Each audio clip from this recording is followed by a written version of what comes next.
This story begins in North Carolina in the town of Clarkton in Bladen County.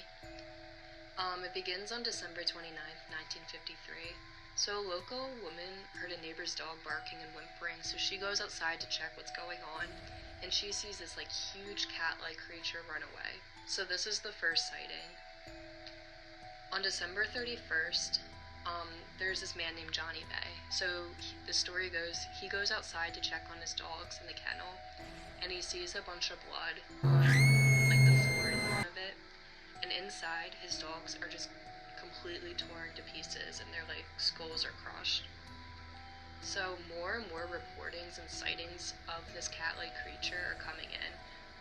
So January 1st, there's this farm, and it's owned by Woody Storm. So now he calls the police. So Police Chief Roy Fors starts to get involved. A few days go by, there's more and more killings of dogs. There's other animals too, but most of them are dogs. And so at this point, the chief does a autopsy.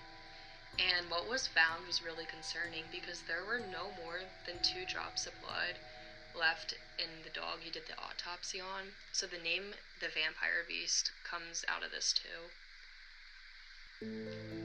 So the sightings describe the creature like a bear or a panther, 3 to 5 feet long tail, cat's face, screams like a woman being stabbed, bushy hair, long fangs, and hunters from the paw prints were guessing that it weighed anywhere between 80 and 90 pounds.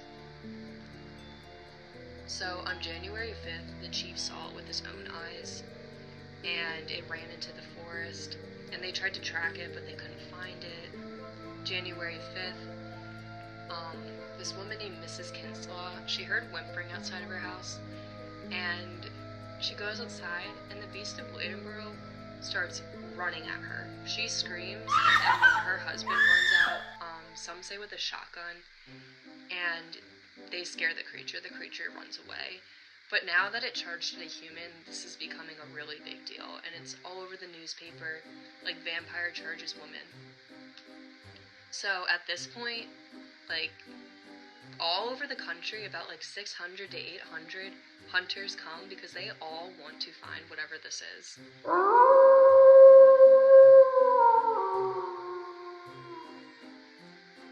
On January 13th, an unusually large bobcat had been trapped, and it was hung up on a flagpole, by a farmer, and under it read, "This is the beast of Bladenboro."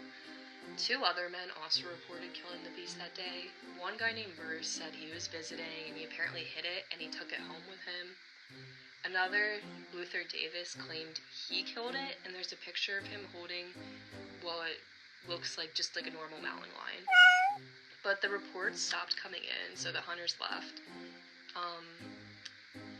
So over the past decades, attacks have been reported on and off, and even some sightings.